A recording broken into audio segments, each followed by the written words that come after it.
Praise the Lord. எனக்கு அன்பான தேவனுடைய பிள்ளைகளே, உங்களை சந்திப்பதில் நான் கிறிஸ்துவுக்குள் மகிழ்ச்சி அடைகிறேன். ஆண்டவராக இயேசு கிறிஸ்துவை துதிக்கிறேன். நீங்கள் ஆசீர்வாதமாய் இருப்பீர்கள் என்று நான் கிறிஸ்துவுக்குள் நம்புகிறேன். கர்த்தர் உங்களை எல்லா விதமான நன்மையாலும் எல்லா விதமான ஆசீர்வாதத்தாலும் கர்த்தர் உங்களை நிரப்புவாராக. ஆமென். தேவனுடைய பிள்ளைகளை நான் தொடர்ந்து தேவனுடைய தோட்டமாகிய ஏதேனிலே லூசிபர் என்பவன் இழந்த 9 விதமான கற்களை குறித்து பேசிக் கொண்டிருக்கிறேன். தேவன் அவனை மிகுந்த அளவுள்ளவனாக படைத்தார். அவனை ஸ்தோத்திரம் ஞானம் உள்ளவனாக படைத்தார். ஆமென். ஸ்தோத்திரம் அவனை துதிக்கிறவனாக படைத்தார். அப்படியெல்லாம் லூசிபரை குறித்து நாம் கேட்டுக்கொண்டிருக்கிறோம். அதிலே அவன் பூரண அழகு என்பது விசேஷமாக 9 கற்களில் இருந்தது. நீங்க கோமேதகத்தை குறித்து கடந்த பகுதியில கேட்டிருப்பீங்கன்னு நான் நம்புறேன். இன்றைக்கு நான் பேசுகிறது அவனை அலங்கரித்த 9 கற்களில் யாஸ்பிங்கிற அந்த கல் ரொம்ப விசேஷமானது. எனக்கு அன்பான தேவனுடைய பிள்ளைகளே, அது மிகுந்த அழகுள்ள ஒரு கல். அது பெரும்பாலும் கனிமக்கல், சிவப்பு, மஞ்சள் அல்லது பல வகையான நிறங்களில் இருக்கக்கூடிய ஒன்று. ரொம்ப அழகுள்ளது. அது நம்ம இப்படி சொல்லலாம் நினைக்கிறேன், தேவனுடைய மகிமையும் தேவனுடைய தூய்மையையும் குறிக்கிற ஒரு கல். அது எருசலேமிலே பதிக்கப்பட்டிருக்கும்.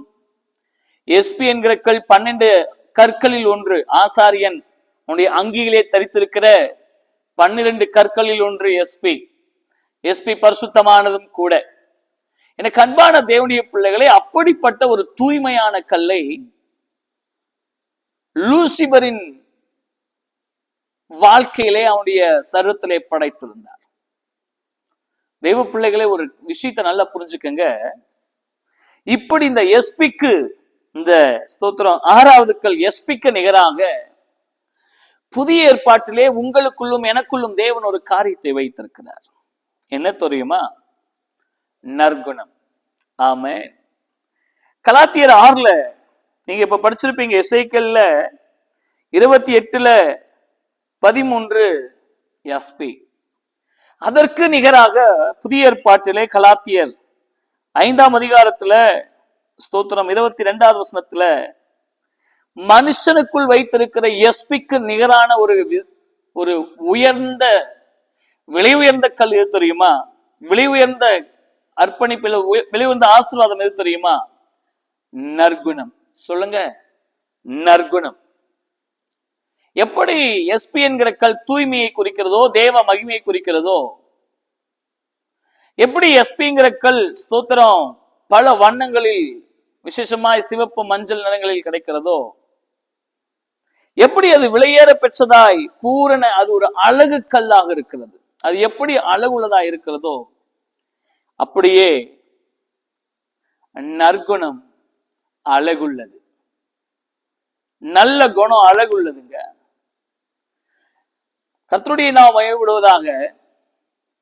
நல்ல குணமுடையவங்களா இருங்க தயவு செய்து. உள்ளுக்குள் இருப்பதுதான் வெளிப்படும். உள்ளுக்குள் பாவம் இருந்தால் அசுத்தம் வெளிப்படும். உள்ளுக்குள் நல்ல குணம் இருந்தால் வெளியே பரிசுத்தம் வெளிப்படும். எனக்கு அன்பான தேவனுடைய பிள்ளைகளே, கர்த்தர் உங்களை பார்த்து சொல்லுகிறார், தீர்க்க தரிசனமாக சொல்லுகிறார், நல்ல குணமுடையவங்களா இருங்க. உங்களுக்குள் இருக்கிற நல்ல குணம் பரிசுத்தத்தை வெளிப்படுத்தும், தேவ மகிமை வெளிப்படுத்தும், தேவ குணத்தை வெளிப்படுத்தும். கிறிஸ்தவர்கள் என்றால் என்ன தெரியுமா? கிறிஸ்தவங்க என்ன தெரியுமா? மனித குணத்தை தாண்டி தெய்வ குணத்தை வெளிப்படுத்துகிறவர்களே கிறிஸ்தவர்கள். நமக்கு 1000 பிரச்சனை, 1000 டென்ஷன் இருக்குங்க. ஆனா தெய்வ குணத்தை நீங்க வெளிப்படுத்தணும். கர்த்தர் சொல்றாரு, தெய்வ குணத்தை நீங்க, அதுதான் நல்ல குணம். மனுஷங்க கிட்ட இருக்கிறது எதுவுமே நல்ல குணம் கிடையாது. மனுஷங்க கிட்ட இருக்கிறதெல்லாம் கேடு, திருக்கு, ஸ்தோத்திரம், வஞ்சகம், பொறாமை, இப்படிப்பட்ட குணம் தான் இருக்கு. ஆனா ஆண்டவர் நல்ல குணமுடையவர். அவருடைய பிள்ளைகளாய் இருக்கிற நீங்களும் நானும் நம்ம ஏதேனிலே படைக்கும் போதே ஜீவ சுவாசத்தை கொடுத்து ஜீவ ஆத்துமாவானோமே, அன்றைக்கே நம்முடைய வாழ்க்கையில் விலை உயர்ந்த அழகு கல்லாகிய தூய்மையான கல்லாகிய சார்ந்த குணத்தை உங்களுக்கும் எனக்கும் வைத்தார். நற்குணத்தை உங்களுக்கும் எனக்கும் வைத்தார். நற்குணத்தை உங்களுக்கும் எனக்கும் வைத்தார். சாத்தான் நல்ல குணத்தை இழந்துட்டான், எஸ்பியை இழந்துட்டான். நீங்களும் நானும் அதை காத்து கொள்ள வேண்டும். அவன் இழந்ததை நீங்க இழக்கணும்ட்டு, நல்ல குணம் உங்களுக்குள்ள இருக்கவே கூடாதுன்ட்டு ரொம்ப போராடுறான். உலகத்துல நிறைய பேர் சொல்றாங்க, உங்க குணம் சரியில்லைங்க, நீங்க அழகா இருக்கீங்க ஆனா உங்க குணம் சரியில்லைன்னு சொல்லுவாங்கல்ல. நீங்க நல்லா படிச்சிருக்கீங்க ஆனா உங்க குணம் சரியில்லை. நீங்க நல்ல குடும்பத்துல இருக்கிறீங்க ஆனா உங்க குணம் சரியில்லைன்னு சொல்லுவாங்கல்ல. ஆண்டவர் சொல்றாங்க, நற்குணம் உடையவங்களா இருங்க.